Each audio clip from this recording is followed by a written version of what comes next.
Warning, the following video contains instances of extreme violence. Viewer discretion is advised. In 1985, the brutal murder of 5 members of the same family shocked the nation. On the 6th of August, Jeremy Bamba walked into the family farmhouse in Essex and shot dead his parents, June and Nevill, his sister Sheila, and her 6-year-old twins, Daniel and Nicholas. Bamba was later convicted of their killing, but not before he attempted to pin the murder of the family on his sister Sheila. Bamba claimed he received a desperate phone call on the night of the attack from his father, saying his sister had gone mad with a shotgun. A claim that was initially believed, but suspicion later fell on Bamba. When he was taken to court, accused of the murder, it was his girlfriend's testimony that convinced the jury he had indeed planned the murder of the family. Bamba was sentenced to life in prison without the possibility of parole, but the murders left a trail of devastation behind them for family and friends. Family that included the father of Sheila's twins, her ex-husband, Nicholas Caffell. Hi guys, and many thanks for joining me. If you are new to my channel, hi, I'm Kat and I like to talk about true crime, conspiracies and all sorts of related things.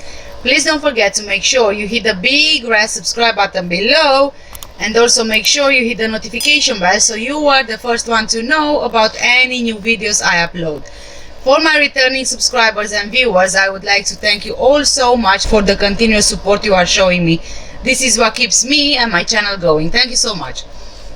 In today's video, I want to talk to you about the White House Farm murders. But before we get started, here is the disclaimer. I do not mean to be disrespectful to anyone I talk about in today's video. The video is for educational and entertainment purposes only. The information I collect is from the internet. I compile this, I make a video, and from this you guys are more than welcome to draw your own conclusions. Thank you. Before we dig in and get started with the video, I just want to tell you that because this is a really complex case and there's so much information out there, I have decided to split this case into 3 parts. So there will be 3 videos on it. Simply because if I would put everything in one video, it would be too long and probably you guys wouldn't want to watch it. So that's why I've decided this is the best option. And yeah, I know this is the second case which is in more than one part, but it just happened to be this way. Anyway, let's get on with it. The White House Farm murders took place near the village of Tolleshunt D'Arcy, Essex, England, United Kingdom, during the night of 6th to 7th of August 1985. Neville and Jun Bamber were shot and killed inside their farmhouse at White House Farm, along with their adopted daughter Sheila Caffell and Sheila's 6-year-old twin sons Daniel and Nicholas Caffell. The only surviving member of June and Neville's immediate family was their adopted son, Jeremy Bamber, then 24 years old, who said he had been at home a few miles away when the shooting took place. Police initially believed that Sheila, diagnosed with schizophrenia, had fired the shots, then turned the gun on herself. But weeks after the murders, Jeremy's ex-girlfriend told police that he had implicated himself. The prosecution argued that, motivated by a large inheritance, Jeremy had shot the family with his father's semi-automatic rifle, then placed the gun in his unstable sister's hands to make it look like a murder-suicide. A silencer, the prosecution said, was on the rifle and would have made it too long, they argued, for Sheila's fingers to reach the trigger to shoot herself. Jeremy was convicted of 5 counts of murder in October 1986 by a 10-2 majority verdict, sentenced to a minimum of 25 years and informed in 1994 that he would never be released.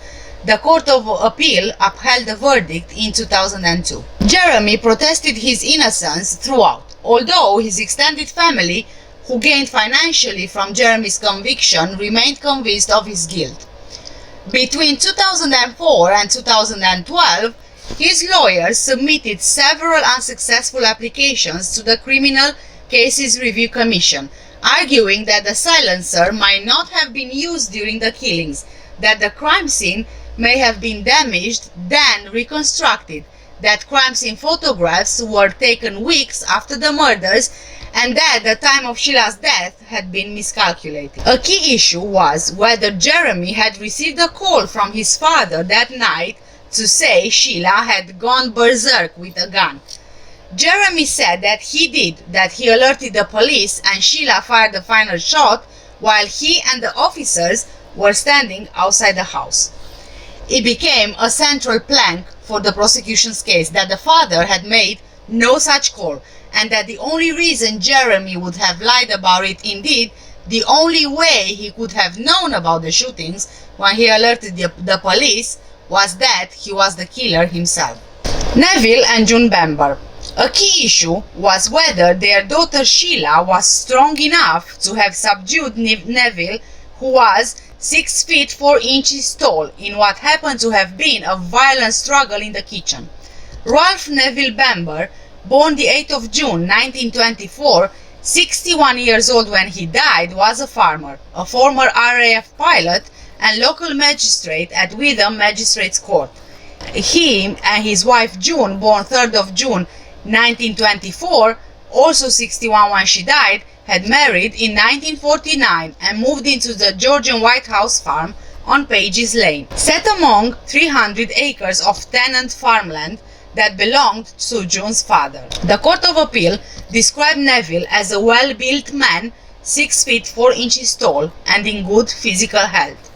This became significant because Jeremy's defense suggested that Sheila, a slim woman of 28, had been able to beat and subdue her father, something the prosecution contested.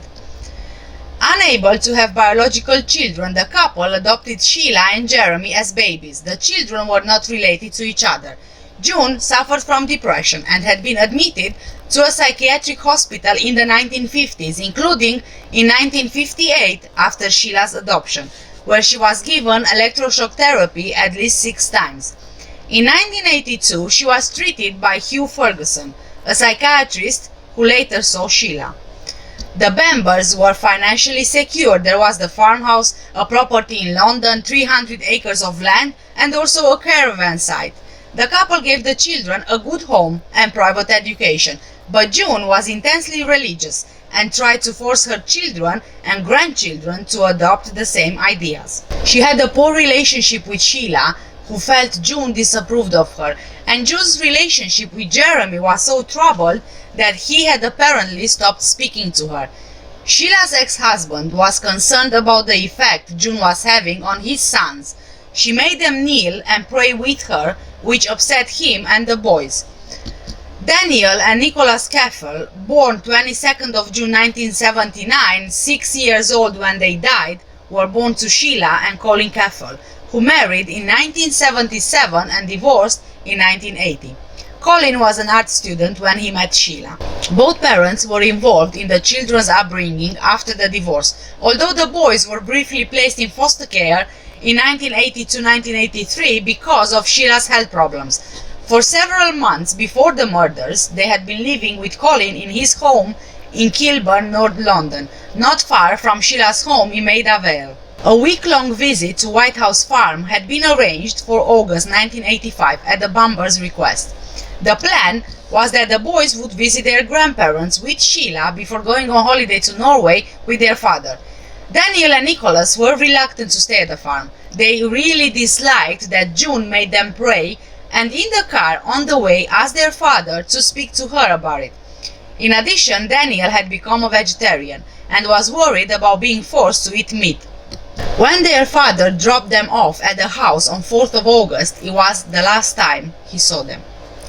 The boys are buried together in Highgate Cemetery. Sheila was cremated and the urn with her ashes was placed in their coffin. Sheila Jean Bambi Caffell, born 18th of July 1957, 28 years old when she died, was born to the 18-year-old daughter of a senior chaplain to the Archbishop of Canterbury. At his insistence, the baby was placed for adoption. Her mother gave her up to the Church of England Children's Society 2 weeks after the birth, and Sheila was adopted by the Bambers in October 1957. The chaplain had known Neville in the RAF and selected the Bambers from a list of prospective adopters. After school, Sheila attended Secretarial College in Swiss Cottage in London. In 1974, when she was 17, she discovered she was pregnant by Colin Caffell. The Bambers arranged an abortion. Her relationship with her mother degraded significantly that summer when June found Sheila and Colin sunbathing naked in a field. June reportedly started calling Sheila the devil's child. Sheila continued with her secretarial course, then trained as a hairdresser, and briefly worked as a model with the Lucy Clayton agency, which included 2 months in Tokyo. After she became pregnant again, she married Colin at Chelmsford Register Office in May 1977, but miscarried in the 6th month. The Bambers bought the couple a garden flat in Kellingford Road, Hampstead, to help Sheila recover. Sheila suffered another miscarriage. Then, on 22nd of June 1979, after 4 months of bed rest in hospital, she gave birth to Nicholas and Daniel. Just before this, Colin apparently began an affair and left Sheila 5 months after the birth. Sheila became increasingly upset. On one occasion, when Colin left her 21st birthday party with another woman, she required hospital treatment after breaking a window with her fist. The couple divorced in May 1982. After the divorce, Nevill bought Sheila a flat in Moorshedge Mansions, Maida Vale, and Colin helped to raise the children from his home in nearby Kilburn. Sheila decided to trace her birth mother, then living in Canada. They met at Heathrow Airport in 1982 for a very brief reunion, but the relationship did not quite develop. At around this time, she became friendly with a group of young women who nicknamed her Bambi, and who later told reporters that she was desperately insecure, often complaining about her poor relationship with her adoptive mother. The group partook in a lot of partying and drugs, particularly cocaine, and fraternizations with older men. Sheila's brief modeling career ended after the birth of the boys, and she lived on welfare or took low-paying jobs, including as a waitress for 1 week at school dinners, a London restaurant in which dinner was served by young women in school uniform, stockings as suspenders. There were also cleaning jobs and one episode of nude photography, which she regretted later on. Sheila's mental health continued to decline, with episodes of banging her head against the walls, and in 1983 her family doctor referred her to Hugh Ferguson, the same psychiatrist who treated June for depression. Ferguson said Sheila was in an agitated state, paranoid and psychotic. She was admitted to St. Andrew's Hospital, a private psychiatric facility where Ferguson diagnosed a schizoaffective disorder. After Sheila was discharged in September 1983, he continued seeing her as an outpatient and concluded that his first diagnosis had been mistaken. Ferguson now believed that she was suffering from schizophrenia and began treating her with trifluorazine and an antipsychotic drug. Ferguson wrote that Sheila believed that the devil had given her the power to project evil into others and that she could make her sons have sex and cause violence with her. She called them the devil's children, the same phrase June used on Sheila, and said she believes she was capable of murdering them or of getting them to kill others. She spoke about suicide, although the court heard that Ferguson did not regard her as a suicide risk. Sheila was readmitted to St. Andrews in March 1985, 5 months before the murders, after a psychotic episode in which she believed herself to be in direct communication with God and that certain people, including her boyfriend, were trying to hurt or kill her. She was discharged 4 weeks later and, as an outpatient, received a monthly injection of haloperidol, an antipsychotic drug that has a sedative effect. From that point, the twins lived all or most of the time with Colin in Kilburn. According to Jeremy, the family discussed placing the boys in daytime foster care over dinner on the night of the murders, with very little response from Sheila. Despite Sheila's erratic mental state, Ferguson told the court that the kind of violence necessary to commit the murders was not consistent with his view of her. In particular, he said he did not believe she would have killed her father or children because her difficult relationship was confined to her mother. And Colin said the same thing, that despite her tendency to throw things and sometimes hit him, she had never harmed the children. June's sister, Pamela Boutflower, testified that Sheila was not a violent person and that she had never known her to use a gun. June's niece, Anne Eaton, told the court that Sheila did not know how to even use one. Jeremy disputed this, telling police on the night of the shooting, as they stood outside the house, that he and Sheila had gone target shooting together.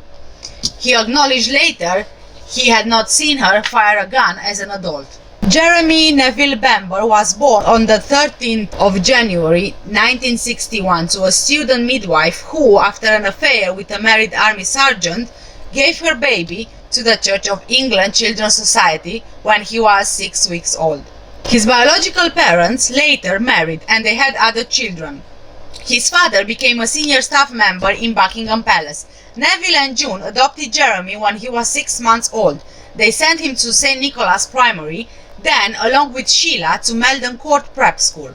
This was followed when he was 9 in September 1970 by Gresham School, a boarding school in Holt, Norfolk, where he joined the cadet force. Jeremy was apparently unhappy at Gresham's because of bullying and the sexual assault.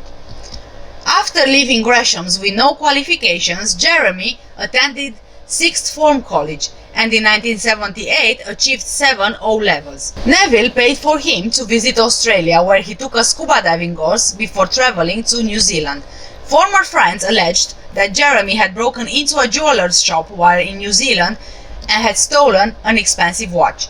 He had also boasted, they said, of being involved in smuggling heroin. Jeremy returned to England in 1982 to work on his adoptive parents' farm for £170 a week and set up home in the cottage Neville owned at 9 Head Street, Goldhanger. The cottage lay 3.5 miles or 5.6 kilometers from White House Farm, a 5-minute drive by car and at least 15 minutes by bicycle. Neville also gave him a car to use and 8% of a family company, Ossia Road Campsites Limited, which ran a caravan site. To Jeremy's supporters, who over the years have included MPs and journalists, he is a victim of one of Britain's worst miscarriages of justice. The Guardian took up his case in the early 1990s. One or more Guardian journalists began corresponding with him in 2006 and 2 interviewed him in 2011. Describing Jeremy as clever and strategic, they wrote that there was something about him that made the public unsympathetic towards him. He was handsome in a rather cruel, caddish way. He seemed to exude arrogance and indifference. He did not seem to display the appropriate emotions. He is reported to have passed a polygraph test in 2007. Jeremy's detractors include his extended family and his father's former secretary, Barbara Wilson. She told reporters that Jeremy used to provoke his parents, riding in circles around his mother on a bicycle, wearing makeup to upset his father, and once hiding a bag of live rats in Wilson's car. Whenever Jeremy visited the farm, there were arguments, she claimed. Tension had apparently increased in the weeks before the murders. Wilson said Neville had remarked to her about foreseeing a shooting accident. Jeremy's girlfriend, Julie Mugford, alleged that he had talked about killing his family. A farm worker testified that Jeremy had once said of Sheila, "I'm not going to share my money with my sister." The court heard that in March of the same year, while discussing security at the family's caravan site, Jeremy told his uncle, "I could kill anybody. I could even or easily kill my parents." Jeremy, of course, denied having said this. The financial ties and inheritance issues within the immediate and extended family provided a motive and added a layer of complexity to the case. The Bamber's company, N&J Bamber Limited, was worth £400,000 in 1985, approximately £1,057,000 in 2016. In their wills, June left £230,000, approximately £680,000 in 2016, and Neville £380,000, approximately £1 million in 2016. During the murder trial, the court heard that the Bambers left their estate to Jeremy and Sheila to be divided equally. In addition, Neville's will had said that to inherit, Jeremy had to be working on the farm at the time of his father's death. The court also heard from the mother of Jeremy's girlfriend that he had been saying June wanted to change her will to bypass him and Sheila and leave her estate to the twins instead. The parents' estate included land and buildings occupied by Jeremy's cousins, who were made aware after the murders that Jeremy intended to sell them. Very, very complicated case, very complicated. It was one of those cousins who found the silencer in the gun cupboard with the flecks of blood and paint that proved pivotal to the prosecution. Because of Jeremy's conviction, the estate passed instead to the cousins. One moved into White House Farm, while that cousin and several others acquired full ownership of the caravan site and other buildings. This conflict of interest became a bone of contention, as did the apparent failure of the police to search and secure the crime scene. Jeremy argues that the family set him up, a claim that one of the group dismissed in 2010 as an absolute load of piffle. Jeremy launched 2 legal actions while in prison to secure a share of the estate, which the cousins said was part of an attempt to harass and vilify them. In 2003, he began a high court action to recover 1.2 million from the estate of his maternal grandmother, arguing that he should have inherited her home at Carbonell's farm, Wicks, which went instead to June's sister. The grandmother had cut Jeremy out of her will when he was arrested, and that he was owed 17 years of rent from his cousins who lived there. In 2004, he went to the High Court again to claim a £326,000 share of the profit from the caravan site. The court ruled against him. On Sunday, 4th of August 1985, 3 days before the murders, Sheila and the boys arrived at White House Farm to spend a week with June and Nevill. The housekeeper saw Sheila that day and noticed nothing unusual. 2 farm workers saw her the following day with her children and said she seemed happy. One of the crime scene photographs showed that someone had carved "I hate this place" into the cupboard doors of the bedroom in which the twins were sleeping. Jeremy visited the farm on the evening of Tuesday, 6th of August. He told the court that during his visit, his parents suggested to Sheila that the boys be placed in daytime foster care with a local family. He said Sheila did not seem bothered by the suggestion and had simply said she would rather stay in London. The boys had been in foster care before, although in London rather than near White House Farm. It had not appeared to cause a problem for Sheila. Ferguson told the Court of Appeal in 2002 that any suggestion the children be removed from her care would have provoked a strong reaction from Sheila, but that she might have welcomed daytime help. A farm worker heard Jeremy leave around 9:30 p.m. Barbara Wilson, the farm secretary, telephoned Nevill at around that time and was left with the impression that she had interrupted an argument. She said Nevill was short with her and seemed to hang up in irritation, something he had never done before. He was by all accounts an even-tempered man. June's sister, Pamela Boutflower, telephoned around 10 p.m. She spoke to Sheila, who she said was quiet, then to June, who seemed normal. Jeremy told the court that during his visit on 6th of August, just hours before the murders, he had loaded a rifle, thinking he heard rabbits outside, but had not used it. He left the rifle on the kitchen table with a full magazine and a box of ammunition just before leaving the house. It did not at that point have the silencer or telescopic sight attached, Jeremy claimed. Both had been on the rifle in late July, according to a nephew, but Jeremy said his father must have removed them. The prosecution disputed this, maintaining that the silencer was on the rifle when the family was murdered. Nevill kept several guns at the farm. He was careful with them, cleaning them after use and securing them. He bought a gun, a .22-inch model 525 semi-automatic rifle on 30th of November 1984, along with a Parker Hare silencer, telescopic sight and 500 rounds of ammunition. It used cartridges which were loaded into a magazine that held 10 cartridges. 25 shots were fired during the killing, so if the rifle was fully loaded to begin with, it would have been reloaded at least twice. The court heard that the magazine became harder to load with each cartridge. Loading the 10th was described as exceptionally hard. The rifle had normally been used to shoot rabbits with a silencer and telescopic sight attached. The court heard that the telescopic sight had to be removed with a screwdriver, but it was usually left in place because it was time-consuming to realign it.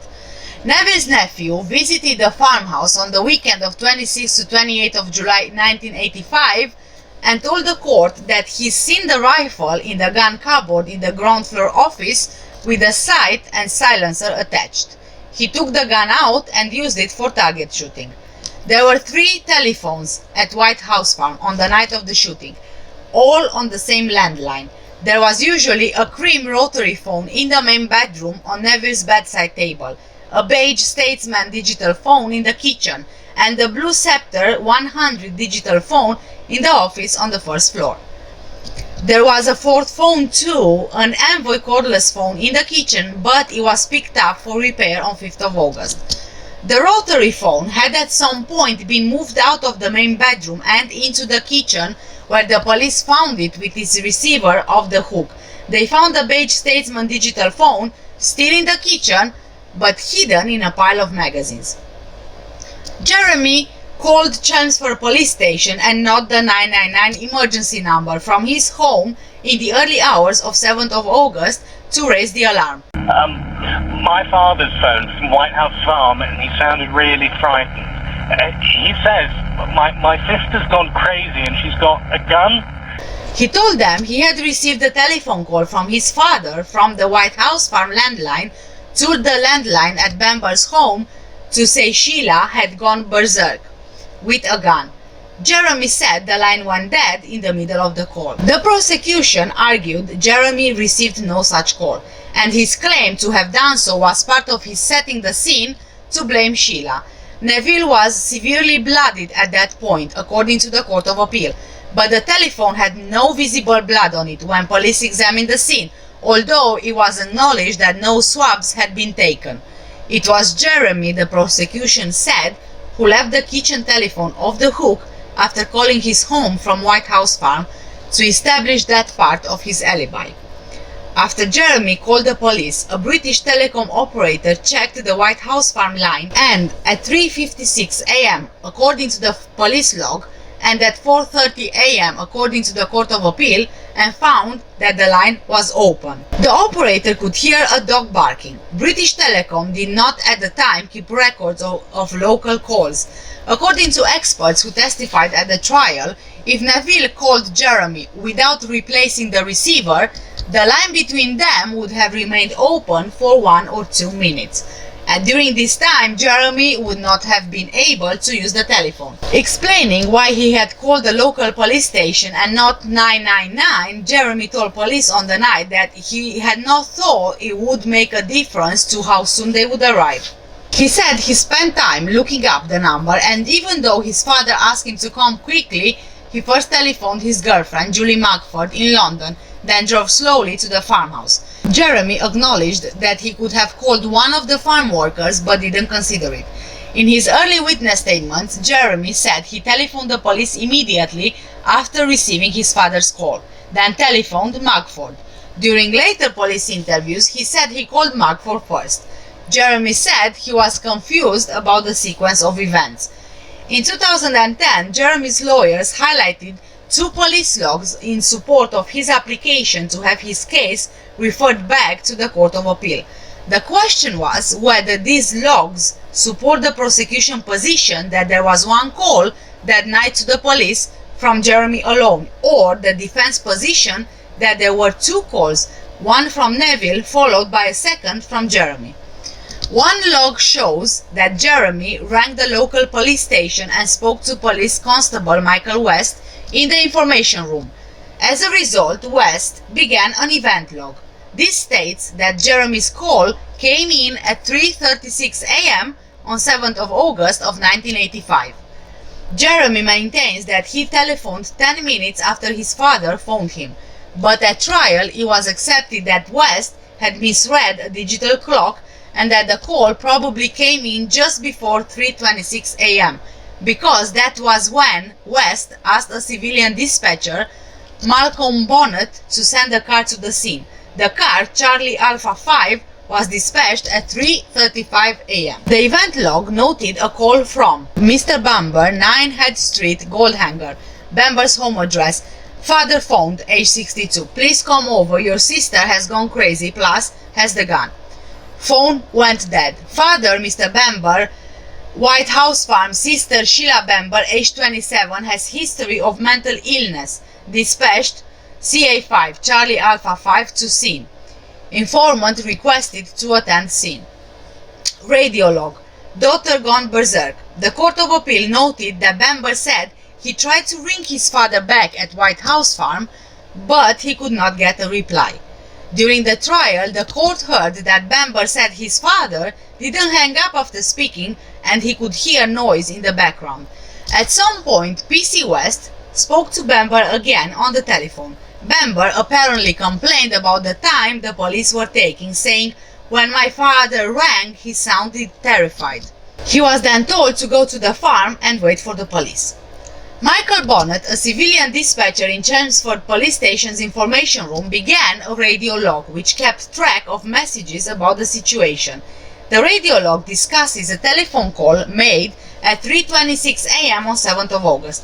According to the prosecution, this is the telephone call known to have been made by Bamber, the same call that is entered in the event log. According to the defense, the radio log is not simply a duplicate log of Bamber's call, but a log of a separate call to the police by Nevill. The radio log is headed, "Daughter gone berserk. Mr. Bamber, White House Farm, Tolleshunt D'Arcy. Daughter Sheila Bamber, age 26 years, has got hold of one of my guns." It adds, "Message passed to CD by the son of Mr. Bamber after phone went dead." The radio log shows that a patrol car, Charlie Alpha 7, not Charlie Alpha 5 as mentioned in the event log, was sent to the scene at 3:35 a.m. After the telephone calls, Bamber drove to the farmhouse, as did 3 officers from Witham Police Station, who later testified that Bamber had been driving much more slowly than them. They even passed him on Page's Lane and arrived at the farmhouse 1 or 2 minutes before him. Bamber's cousin, Ann Eaton, testified that he was normally a fast driver. The group waited outside the house for a tactical firearms unit to arrive, which turned up at 5 a.m. and decided to wait until daylight before trying to enter. Police determined that all the doors and windows to the house were shut except for the window in the main bedroom on the first floor. Using a loudhailer, they spent 2 hours trying to communicate with Sheila. The only sound they reported from the house was a dog barking. While waiting outside, the police questioned Bamber, who they said seemed calm. According to the Court of Appeal, Bamber told them about the phone call from his father and that it sounded as though someone cut off the call. Bamber said he did not get along with his sister. When asked whether she might have gone berserk with a gun, the police said he replied, "I don't really know, she's a nutter, she's been having treatment." The police asked why Nevill would call Bamber and not the police.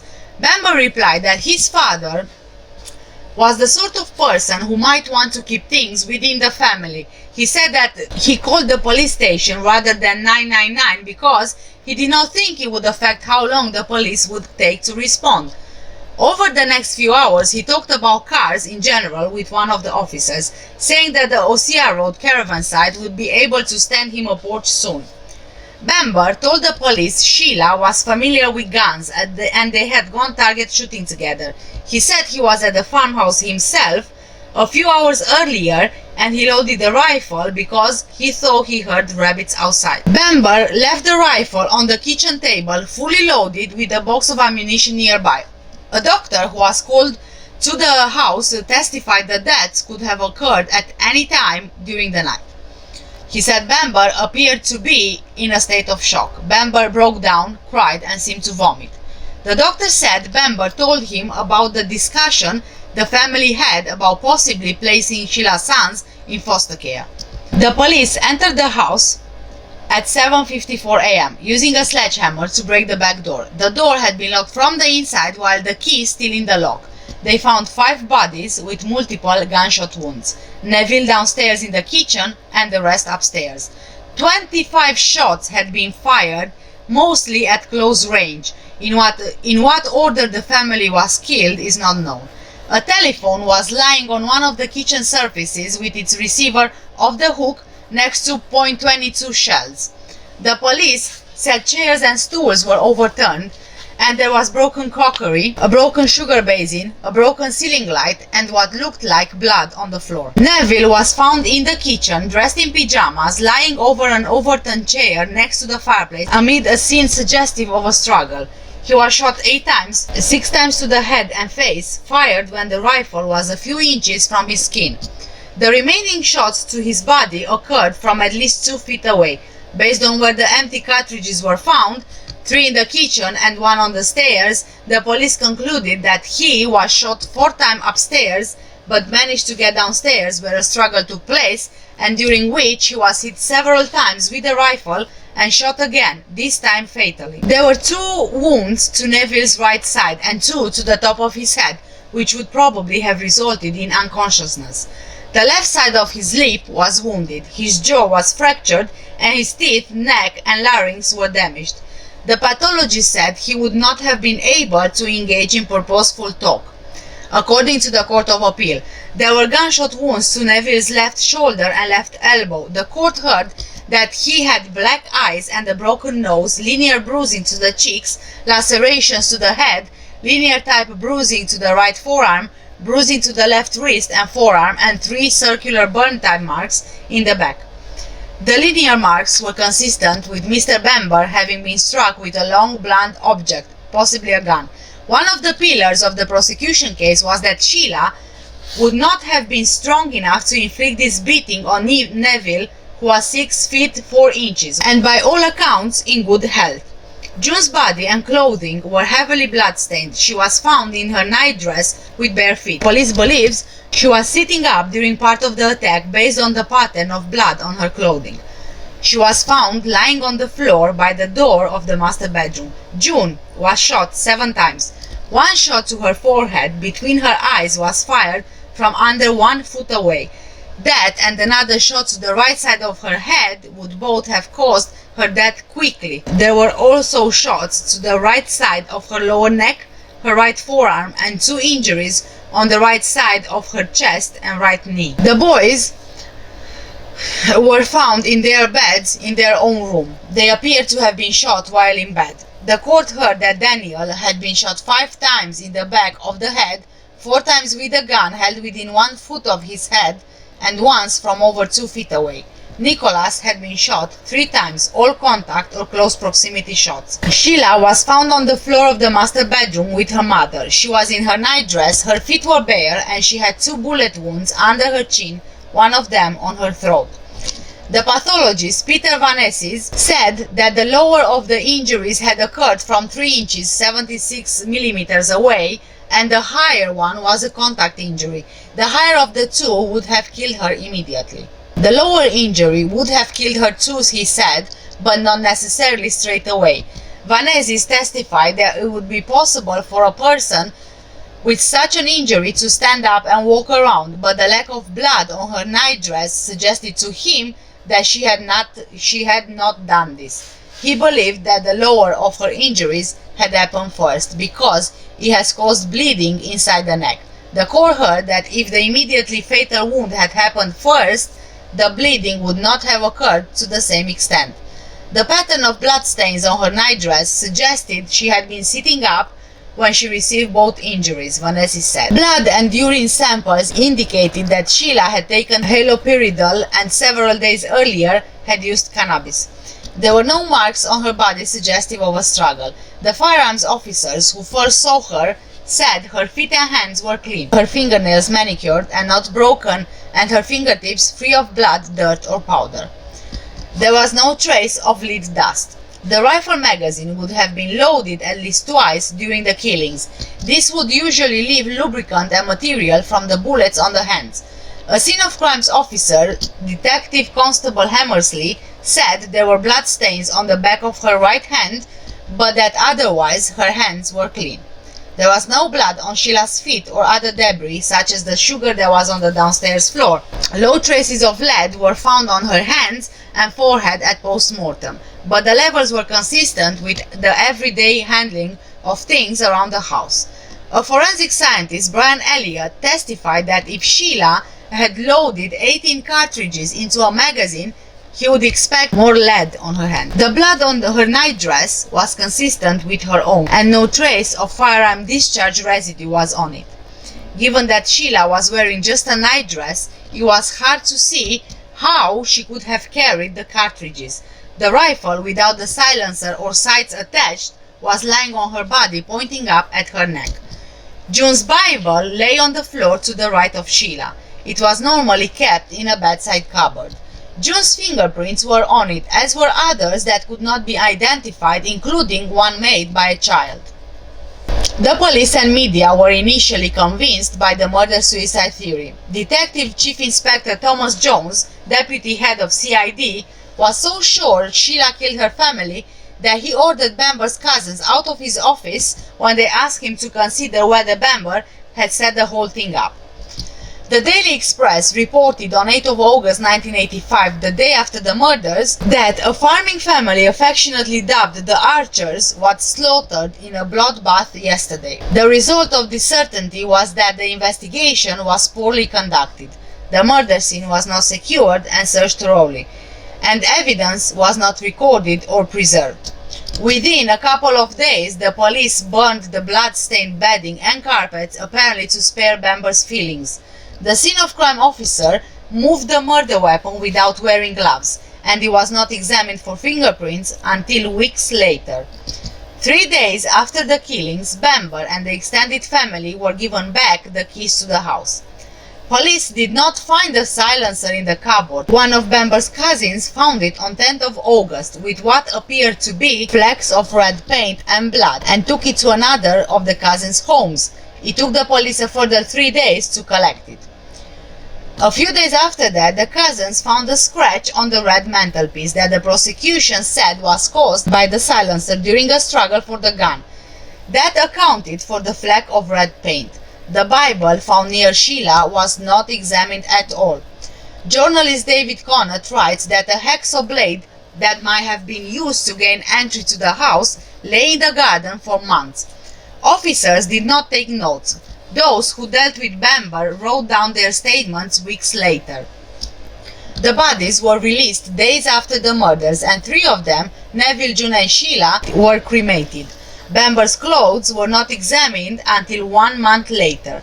10 years later, all blood samples were destroyed. After Bamber was convicted, the trial judge, Mr. Justice Drake, expressed concern about the less than thorough investigation, while the Times wrote about blunders, omissions and ineptitude. Home Secretary Douglas Hurd requested a report on the investigation from Essex Chief Constable Robert Bunyard, and in March 1989 issued a statement in the House of Commons. It is clear that errors were made in the early stages of the police investigation, contrary to existing force practice. The inquest into the murders was opened on 14th of August 1985. The police gave evidence that the killings constituted a murder-suicide, and the bodies were released. Neville, June and Sheila were cremated. The boys were buried. Bamber's behavior before and after the funeral increased suspicion amongst his family that he was involved.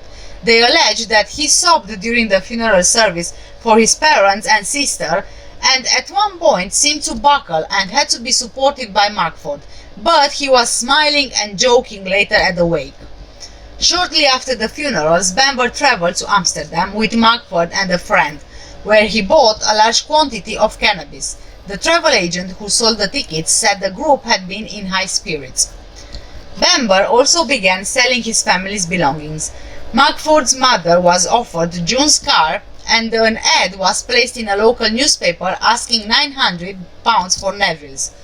Just after his first arrest and release in September, Bamber tried to sell 20 nude photos of Sheila for £20,000 to the Sun, and went on another overseas trip with a friend Brett this time to Saint-Tropez. A print from Sheila's right ring finger was found on the right side of the butt of the rifle, pointing downwards. A print from Bamber's right forefinger was on the rear end of the barrel, above the stock and pointing across the gun. He said he used the gun to shoot rabbits. There were 3 other prints that could not be identified. The silencer was not on the gun when the bodies were discovered. It was found by one of Bamber's cousins 3 days after the murders in the ground floor office gun cupboard. Whether it was on the gun during the murders became a pivotal issue. The prosecution maintained the silencer was indeed on the gun, and this meant Sheila could not have shot herself. Forensic tests indicated her arms were not long enough to turn the gun on herself with the silencer attached.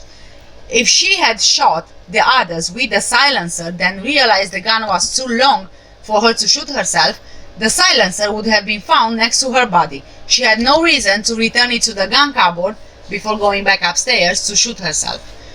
If Sheila was not the killer, it meant Bamber lied about the phone call from his father saying Sheila had gone berserk with the gun.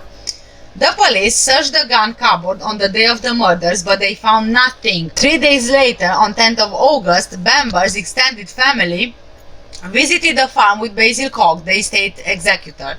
During that visit, one of the cousins, David Baflower, found the silencer and rifle sights in the gun cupboard. The court heard this was witnessed by Baflower's father and sister, as well as by Basil Koch and the farm secretary.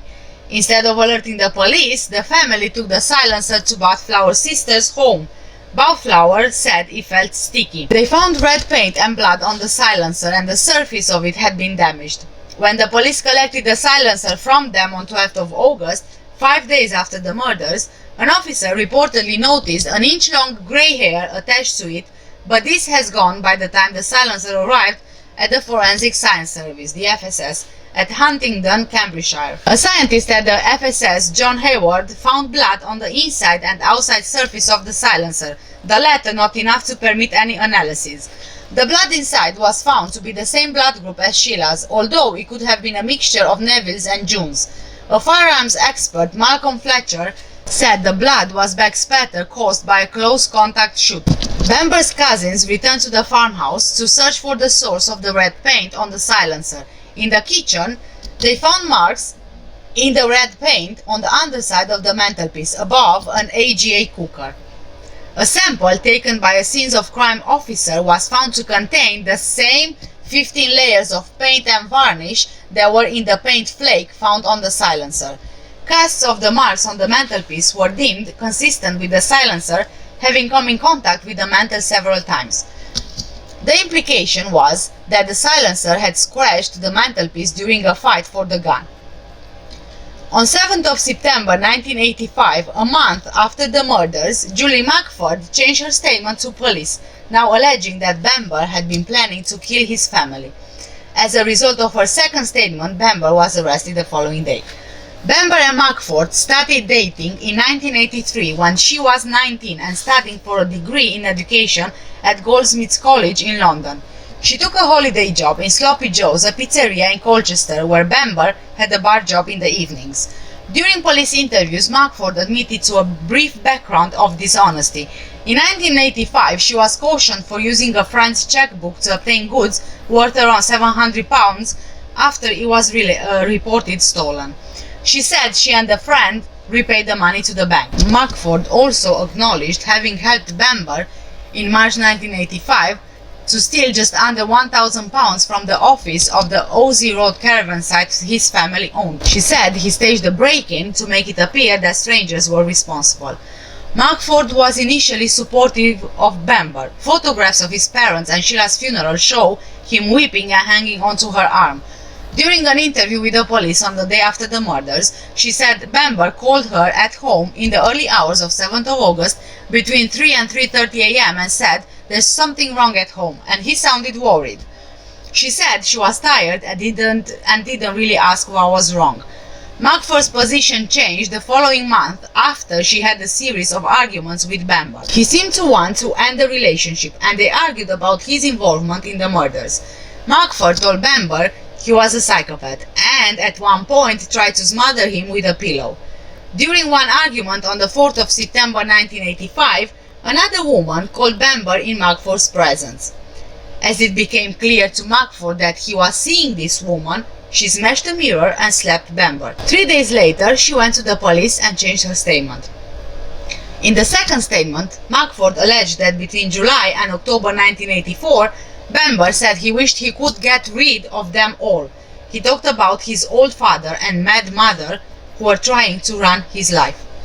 Bamber said his sister had nothing to live for and the twins were disturbed. The fact that Bamber's parents were paying for Sheila's expensive flat in Maidavale annoyed him, she said. In discussions, she said she dismissed these as idle talk. Bamber talked about sedating his parents with sleeping pills, shooting them, then setting fire to the farmhouse. He allegedly said Sheila would make a good scapegoat. Mugford alleged he discussed cycling along the back roads to the house, entering the house through the kitchen window because the catch was broken, and leaving it via a different window that latched when he was shot from the outside. A telephone call would be made from White House Farm to his home in Goldhanger because the last phone call made would be recorded. Bamber claimed to have killed rats with his bare hands to test whether he was able to kill. Mugford said she spent the weekend before the murders with Bamber in his cottage in Goldhanger, where he dyed his hair black. She saw his mother's bicycle there. The prosecution later alleged that he used this bicycle to cycle between his cottage and White House Farm on the night of the murders to avoid being seen in his car on the road. Mugford told police that Bamber telephoned her at 9:50 p.m. on the 6th of August to say he was thinking about the crime all day, was pissed off, and that it was tonight or never. A few hours later, 3:30 a.m. on 7th of August, Mugford said he phoned her again to say everything is going well. Something is wrong at the farm. I haven't had any sleep all night. Bye honey, and I love you lots. Her flatmate's evidence suggested the call had come through closer to 3 a.m. Bamber called her later in the morning to tell her Sheila had gone mad and the police car was coming to pick her up. When she arrived with the police at Bamber's cottage, she said he pulled her to one side and said, "I should have been an actor." Later on the evening of 7th of August, Mugford asked Bamber whether he did it. He said no, but a friend of his had, whom he named. The man was a plumber the family used in the past. Bamber allegedly said he told his friend how he could enter and leave the farmhouse undetected, and one of his instructions was for the friend to call him from one of the phones in the farmhouse that had a memory redel facility, so that if the police checked, he would have an alibi. Everything had gone as planned except that Nevill put up a fight, and the friend became angry and shot him 7 times. The friend allegedly told Sheila to lie down and shoot herself last. Bamber said the friend then placed the Bible on her chest, so she appeared to have killed herself in a religious frenzy. The children were shot in their sleep, he said. Mugford said Bamber claimed to have paid the friend £2,000. A letter dated 26th of September 1985 from the Assistant Director of Public Prosecutions who prepared the case against Bamber suggested that Mugford not be prosecuted for the burglary, the check fraud, and for a further offense of selling cannabis. Mugford testified against Bamber during his trial in October 1986. The judge told the jury they could convict Bamber on Mugford's testimony alone. Immediately after the verdict was announced, Mugford sold her story to the News of the World for £25,000 at the time, £74,000 in 2016.